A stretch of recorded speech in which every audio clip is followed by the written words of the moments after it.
नमस्कार। स्वागत है मेरे चैनल में। Welcome to my channel out of box with Anil Pandey. और आप सब कैसे हैं? आशा है कि आप अच्छे होंगे। अभी इस समय मैं कैलिफोर्निया में हूँ अपनी बेटी के पास। तो काफ़ी अभी 2-3 महीने के लिए मैं आया हूँ। तो यहीं के बारे में, यहाँ के कल्चर के बारे में मैं वीडियो डालता रहता हूँ। इससे भी पहले आपने मेरे काफ़ी वीडियो देखे होंगे जो मैंने यहाँ के घरों के बारे में या और यहाँ की जो और काफ़ी यहाँ के शॉपिंग कॉम्प्लेक्स के बारे में मैंने डाले। तो उसी के थ्रू मुझे एक मैसेज आते रहते हैं कि आप और भी कुछ यहाँ पर यूएसए के बारे में कुछ बताएं। जैसा कि आप सभी जानते हैं कि यूएसए एक अभी दुनिया का सबसे बड़ा प्रोग्रेसिव और डेवलप्ड स्टेट है। तो लोग यहाँ पर, और मोस्टली इंडियंस यहाँ पर बहुत हैं जो यहाँ काम करने के लिए भी आते हैं, पढ़ने के लिए भी आते हैं, एमएस करने के लिए भी आते हैं। मैक्सिमम इंडियंस है। तो नासा में देख लो, IT sector is full of Indians, intellectuals are here. क्यों? उसका एक रीज़न है, यहाँ पे गुड लाइफ है, अच्छी सैलरी है, अच्छा सब कुछ है।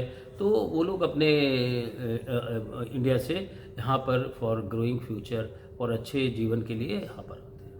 तो उसी में एक सवाल हमको मैसेज के थ्रू लोग पूछते हैं कि यहाँ पर जो है, अब जैसे सुनते हैं वहाँ बैठ के कि 1,25,000 जो यूएस डॉलर है, तो उनकी यहाँ पर लिविंग लाइफ क्या है, या जो 1 करोड़ ले रहा है वहाँ पर यूएस में, तो वो कितना बचा पाते हैं, क्या उनकी लिविंग लाइफ है।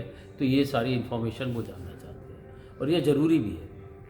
कई हमारे मित्र हैं जो इस एज में कभी अपने लड़की के लिए लड़का देखते हैं या उनकी लड़की या जो उनके वार्ड एम्प्लॉयड हैं, तो वो जब सुनते हैं कि भाई एक जो है लड़का है जो 1 करोड़ की सैलरी ले रहा है, तो सैलरी ले रहा है तो उसकी लिविंग लाइफ और इन सब चीज़ों का कितनी उसकी बचत हो पा रही है। ये for that purpose I thought कि क्यों नहीं हम वीडियो बनाएं और जितनी ज़्यादा चीज़ें हम यहाँ पर अपने इंडियंस में जो जानना चाहते हैं तो उनको मैं बता पाऊँ, वेदर स्टूडेंट या यहाँ पे वर्किंग क्लास या इंफॉर्मेशन से जुड़ी हुई कोई चीज़ें हैं, या कोई पेरेंट हैं जो इस अपने बच्चों के लिए संबंध देख रहे हैं, तो उनको मैं यहाँ के जीवन के बारे में कुछ बता पाऊँ। तो ये वीडियो उसी के लिए है। वीडियो को अंत तक देखिएगा तो आपको काफ़ी इन्फॉर्मेशन मिल जाएंगी। जैसा कि आपको मैं शुरू में ही बोला, अमेरिका एक ऐसा जो यहाँ पर सभी ग्रोथ के बहुत ही चांस हैं। डेमोक्रेसी जो वर्ल्ड की अव्वल दर्जे की डेमोक्रेसी है वो है। एक यंग नेशन के रूप में अमेरिका को जाना जाता है और काफ़ी इमिग्रेशन को ये प्रोत्साहित करता है, इंटेलेक्चुअल को अपने कंट्री में लाता है और उसका इंटेलेक्चुअल को गुड लाइफ वो देते हैं। इसके एवज में उनका जो प्रोग्रेस है वो चरम सीमा पर जाता है। इंडियंस का बहुत बड़ा योगदान है। अगर आप देखें कि अमेरिका में सबसे जो माइग्रेंट हैं वो हर कंट्री के मिलेंगे, लेकिन सबसे ज़्यादा आपको चाइना और इंडिया के सबसे ज़्यादा, और हर कंट्री के लोग आपको ये से मिलेंगे। तो कुछ बेसिक चीज़ें हैं जो मैं बताऊंगा आपको। इंडिया जो यूएसए है उसमें 50 स्टेट है। जहां हम टॉपिक लेके चल रहे हैं कि 1 करोड़ रुपए जो अमेरिका में पर वार्षिक आय जिसकी 1 करोड़ रुपए उसकी बचत क्या है, तो उसके बारे में बताना चाहूँगा। अमेरिका में 50 स्टेट है। हर स्टेट के टैक्स नियम कानून अलग है, उनकी स्लैब है। तो पहले मैं थोड़ा सा स्लैब आपको बता दूं सो दैट कि आपको इजी रहेगा आगे की टैक्स कैलकुलेशन किस हिसाब से होता है। तो जिसका 9,950 के करीब यूएस डॉलर है जिसका वार्षिक में जो लेता है, तो उसको 10% टैक्स देना पड़ता है। और जो स्लैब सिस्टम है 12% उन लोगों का कटता है जिनकी आय जो है वार्षिक आय 40,525 तक होती है, और फिर 22% उनका कटता है जिनकी आय वार्षिक आय $86,375 होती है, यूएस डॉलर होती है, और 24% उनका कटता है जो 1,64,926 होती है। इसमें मुख्यतया बहुत जो फ्रेशर्स होते हैं आईटी के वो आते हैं जिनकी स्लैब चालू होती है 86,376 से, तो उनकी जो इनकम टैक्स कटिंग है वो 24% है। और इसके आगे जो 2,09,425 है तो वो 32,000 रुपये उनका इनकम टैक्स कटता है, और 35% उनका कटता है जो जिनकी आय 5,23,600 होती है, और आगे फिर 37% इज मैक्सिमम स्लैब। सो ये तो स्लैब हो गई जो इनकी कटती है। तो अब इसमें टैक्स कौन कौन से हैं, मैक्सिमम जो टैक्स इनके स्लेवरी उसमें आते हैं वो तो एक होता है इनका फेडरल टैक्स, दूसरा एक फ़ीका लेते हैं जो भी एम्प्लॉयड है उनका होता है, और फिर एक टैक्स लोकल का टैक्स होता है, फिर स्टेट टैक्स होता है। ये 3-4 तरीके के टैक्स होते हैं, और बाकी तो आप जो सैलरी में कटा रहे हैं वो तो अलग बात है, वो अलग है। लेकिन मुख्यतः ये 3 टैक्स जो मैंने फेडरल हुआ, फीका हुआ, स्टेट, ये डिफर करता है। कई स्टेट इतने हैं तो कई स्टेट टैक्स नहीं लेते हैं जो उतने डेवलप नहीं है, जैसे कैलिफोर्निया है या न्यूयॉर्क वगैरह हैं, तो यहाँ पे तो वो स्टेट टैक्स लेते हैं। लेकिन जो टेक्सास है, फ्लोरिडा है, ये लोग स्टेट टैक्स नहीं लेते हैं, तो यहाँ पर रेंटल लाइफ या लिविंग लाइफ काफ़ी सस्ती होती है, बशर्ते कि आपके कैलिफोर्निया जो सेम है, जो जैसे कि आपका महाराष्ट्र में मुंबई है, उसी तरीके से कैलिफोर्निया जो है डेवलप्ड स्टेट है, यहाँ पे लाइफ रेंटल और लिविंग कॉस्ट ज़्यादा होगी। तो इसके बारे में मैं आपको आगे मैं और भी चीज़ें आपको बता रहा हूँ। तो अब मैं आता हूँ कि इसमें आपको कितना लिविंग आपका एक्सपेंडिचर है। मैंने कुछ नोट्स बनाए हैं, उसके थ्रू मैं आपको बता पाऊँगा कि यहाँ पर लिविंग पे आते हैं कि क्या एक्चुअल एक्सपेंडिचर क्या है, तो उसमें वाइटल कंपोनेंट क्या है। तो वाइटल कंपोनेंट उन लोगों के लिए जो 1,25,000 US डॉलर ले रहे हैं या जो 1 करोड़ रुपए ले रहे हैं, तो उनका सबसे वाइटल कंपोनेंट आता है रेंट।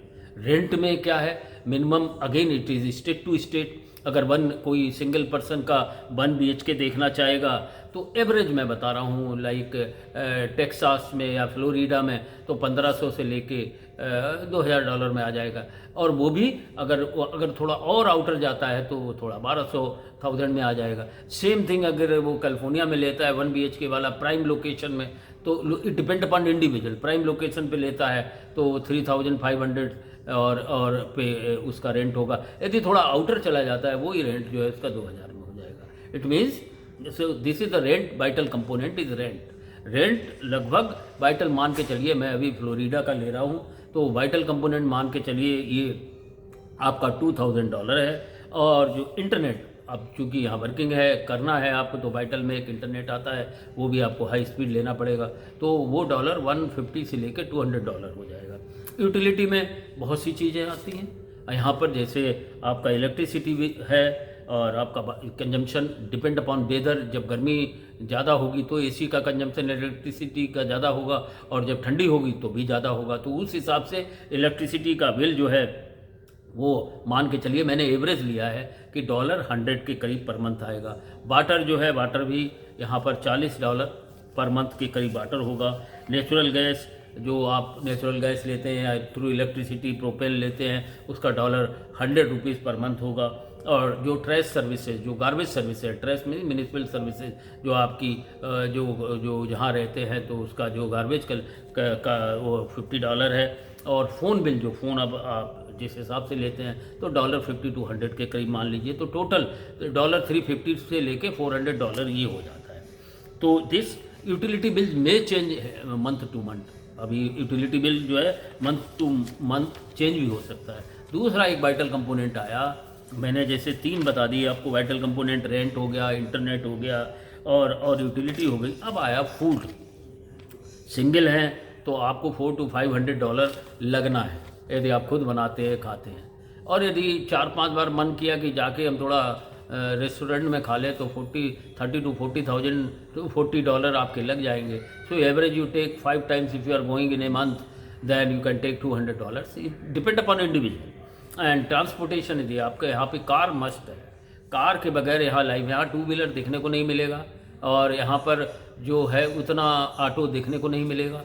तो यहाँ पर जो है ऊबर चलती हैं, तो उनका मतलब फेयर बहुत ज़्यादा होता है। तो यहाँ पे बेस्ट वे है कि या तो आप कार ले लें। यदि आप कार लेते हैं तो आपका EMI के साथ $700 के करीब पर मंथ डॉलर आपका उसमें लग जाएगा। अदरवाइज़ कार नहीं लेते तो $500 फिर भी लगना है।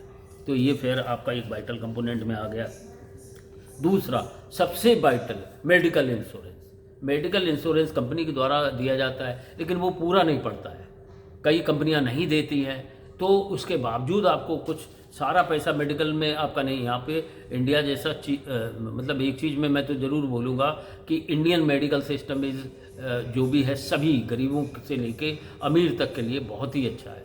यहाँ पर मेडिकल जो लॉबी है वो आम आदमी तक पहुँचने में बहुत दिक्कतें पैदा करती है, स्पेस वर्किंग क्लास, और बहुत कॉस्टली है। बगैर इंश्योरेंस के तो आप यहाँ पर सर्वाइव करना मुश्किल हो जाता है। तो जो कंपनी इंश्योरेंस देती है उसमें तब भी आप सेफ रहते हैं, लेकिन फिर भी $250 से लेकर $300 देना पड़ता है हर मंथ। मान लो आपको अगर नहीं लेते हैं इंश्योरेंस के थ्रू, वो खर्चा आप चाहे जिस हिसाब से ले लें, तो यहाँ पर मेडिकल आपका इंश्योरेंस अगर नहीं है तो वो फिर बहुत कॉस्टली हो जाता है। जैसे फॉर एग्ज़ाम्पल अगर आप कोई भी इवन आपको अगर फीवर आ गया, अगर आपके इंश्योरेंस नहीं, कंपनी का नहीं, या विजिटर है बगैर इंश्योरेंस के आए, तो आपका कम से कम एक फीवर ठीक करने के लिए 1 से 1.5 लाख रुपए लग जाएंगे।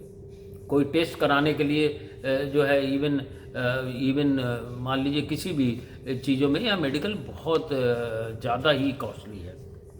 इसके बाद जो कंपोनेंट आते हैं मेडिकल, आपको जो कंपोनेंट और हैं वो मैंने बताया, हाउस होल्ड आइटम्स हैं, बहुत से हाउस होल्ड आइटम हैं। जब आप रह रहे होते हैं तो आपको डिश वाशर के लिए भी डिटर्जेंट चाहिए, वॉशरूम के लिए भी, हाउस कीपिंग के लिए भी चाहिए, तो ये मान के चलो इसका $100। हेल्थ, अब आप फिर आगे जिम और वगैरह अगर आप करना चाहिए, अगेन इट इज़ स्पेसिफिक, जैसे मेडिसिन है, जिम है, इसके लिए मिनिमम चार्जेज है पुट ₹150 पर मंथ। देन मन करता है अब इतना काम करेंगे या पढ़ेंगे जो भी है, थोड़ा सा आपको बाहर जाके घूमना होगा, अमेरिका आए हैं तो घूमेंगे फिरेंगे और कोई पिक्चर वगैरह देखेंगे, तो उसके लिए आप फन एंटरटेनमेंट जो रिक्रिएशन वगैरह है कि $300 to $400 मान के चलिए। और फिर आपका आ गया पार्टी, जो कहीं भी है, थोड़ा एक दो किसी ने बुला लिया या किसी को गिफ्ट ही दे दिया, तो उसमें आप मान के चलिए ये मिसलेनियस में रखा हूँ $200। तो इस तरीके से अभी मैंने वो खर्चा इसमें काउंट नहीं किया है जो आपके, एक बार तो आप जाना ही चाहेंगे कि भाई इंडिया से आए हैं, हमने मम्मी पापा के पास, एक बार हम जाएं, तो उसका किराया तो हमने नहीं रखा, लेकिन वो भी आप अपने इंडिविजुअल के हिसाब से जोड़ लीजिए। Up and down tickets fair जो है $1,200 एवरेज जो मैंने लगाया है, किसी भी स्टेट में रहें तो इंडिया में वापस आने का और जाने का खर्चा। तो इस तरीके से मिला के अमूमन एवरेज $5,000 आपको ये जो है मिल जाएगा, खर्चा निकल जाएगा। अब आपको मैं बताता हूँ कि आपको मिलता क्या है कटिंग के, जो टैक्स के, ये तो मैंने आपको खर्चे बता दिए।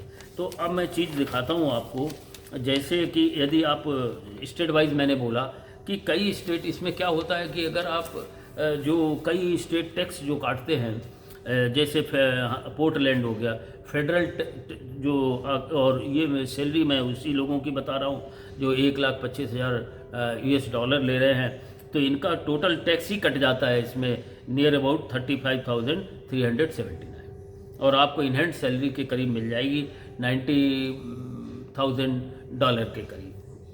तो अब आप उसमें से निकाल लीजिए और टेक अवे होम, मान लीजिए बहुत सी चीज़ें हैं वो हमने नहीं, जैसे अगर आप जहाँ पर स्टेट टैक्स नहीं लगता है, मान लीजिए आपका 5,000 तो मिनिमम आपका एवरेज खर्चा है, तो यदि 90,000 आप बचा पा रहे हैं, और वो 9,000 पर मंथ की आपकी अगर वो बचत हो रही है, तो आप लगा लीजिए कि अभी फिर से हम आ जाते हैं, चूँकि एवरेज एक्सपेंडिचर ऑफ लिविंग 5,000 पड़ता है डॉलर, जो कि आप एवरेज ले लें, और अगर आप देखें जो कि जहाँ पर स्टेट टैक्स नहीं लगता है, फेडरल जो फ्लोरिडा का जो स्टेट है, उसमें जो अगर फेडरल टैक्स है $20,000 728, एंड फीका का जो अगेन पे चेक है टैक्स है वो 9,563 है, और यहाँ स्टेट टैक्स नील है। इसके बावजूद आपका जो कटिंग है वो $30,000 291 है, और टेक होम है 94,709। यदि आप इसको 12 मंथ में डिवाइड करें तो $7,892 होता है, और इसमें यदि 5,000 यदि आप कम कर दें नियर अबाउट, तो आपका जो ये सैलरी है वो आप बचा पाएंगे नियर अबाउट 4,03,712 और जिसमें कि आपका 4,45,000 के करीब आप बचा पाते हैं। तो ये है आपका सेल जो आप यहाँ से। तो जैसा कि मैंने काफ़ी नोट डाउन करके ये बनाया है, 10% पे टैक्सेबल है 9,950 पे, 12% 9,951 से 40,525 पे, और 22% 86,375 पे, 24% अप टू सैलरी 1,64,926 एंड 32% जो है वो 1,64,927 से लेके 2,09,425। और लास्ट जो स्लैब है इनकी 37% पे है, जो कि अप टू जिनकी इनकम जो है एनुअली 5,23,600 होती है। तो ये इनका टैक्स स्लैब है। आगे मैं और बताता हूँ आपको how their living expenditure is there. So जैसा कि मैं बता रहा था, अब आप आ जाइए कि जो $1,25,000 ले रहा है तो उसका बचत किस हिसाब से होता है। तो जैसा कि मैंने बताया, जो यदि आप फ्लोरिडा में हैं तो आपके करीबन 30,000 रुपीज़ टैक्स में कट जाएंगे और आपको जो बचत होगी वो $94,000 की मतलब इन हैंड सैलरी मिल जाएगी। लेकिन उसका यदि आप पर मंथ लेंगे तो 7,800 के करीब आपको ये पर मंथ आपका बचत होगी। उसमें से 5,000 निकाल दीजिए तो आपका $2,800 पर मंथ। उसमें वो खर्चे आपके हैं जो आपके पर्सनल हैं। जैसे अब उसमें वो खर्चे आते हैं कि जैसे अभी आप आए हैं तो आपको घर पे भी कुछ भेजना है, तो वो खर्चा आप निकाल लीजिए, that is up to individual. या फिर आपने बैंक से लोन लेके आए हैं, वो खर्चा आप निकाल लीजिए। तो नियर अबाउट $2,800 की आपकी एवरेज सेविंग हो जाती है। यदि यही आप फ्लोरिडा में रहकर बचा रहे हैं तो वो कैलिफोर्निया में आके ये कीमत आपकी you can just minus it $1,000 per month, तो $1,800 आपको मिलेंगे। $1,800 का मतलब हो गया near about you can say 1,50,000, near about 1,50,000। ये बचत आपकी यूएस में आपको पर मंथ या एनुअली आप लगा लें 20 लाख रुपए। 1,25,000 वाला जो $US ले रहा है वो कैलिफोर्निया में मैं बहुत ही एवरेज टाइप से बनाया हूँ, तो ये 20 लाख रुपए बचा सकता है अपने सारे एक्सपेंडिचर कट करने के बाद। और अगर वो फ्लोरिडा और टेक्सास वगैरह में, जो कि जहाँ स्टेट टैक्स नहीं मिलता है, तो वो ज़्यादा से ज़्यादा आपको 28 लाख पर एनम बचा सकता है। मतलब ऐसा है 2 से 2.5 लाख रुपए हो गया आपके टेक्सास और फ्लोरिडा में, और कैलिफोर्निया में करीबन उसका you can say 1.25 lakh per month वो बचा सकता है। तो ये आपका मोटा मोटा बहुत सी चीज़ें हैं जो मैंने आपको इसमें बताने की कोशिश की है। अगर कोई चीज़ छूट गई है तो उसके लिए क्षमा करिएगा। मेरा मेन मकसद ये था कि मैं अपने लोगों को ये बता पाऊँ, इंडियंस को ये बता पाऊँ कि ये जो पेमेंट है यहाँ पर 1 करोड़ का, तो आखिरकार उसकी बचत कितनी होती है साल में, है ना। मेन मकसद ये था आपको बताने का। ये वीडियो आपको कैसा लगा कमेंट के थ्रू, मैसेज के थ्रू मुझे बताइएगा, सो दैट कि मैं ऐसे भी ट्रेंडी और भी वीडियो बना के लाऊंगा जो यहाँ की लाइफ स्टाइल आप समझ पाएँ, और अमेरिकन की, या जो बच्चे आना चाहते हैं, या और भी कई, जैसे मैंने कहा कई लोग अपने देखना चाहते हैं, तो वो उनको अच्छी ठीक सी बात पता चल पाए। तो 1,25,000 $1,00,000 है, और या 1 करोड़ रुपए कमाने वाले की वार्षिक बचत क्या हो सकती है। तो ऐसे अंत में जो मैंने वार्षिक बचत उसकी 20 से 30 लाख रुपए एवरेज मान के चलिए, वो कर सकता है। ठीक है, अब आगे के लिए मैं और भी अच्छे वीडियो इस तरीके के लाऊंगा। टिल देन, थैंक यू, धन्यवाद।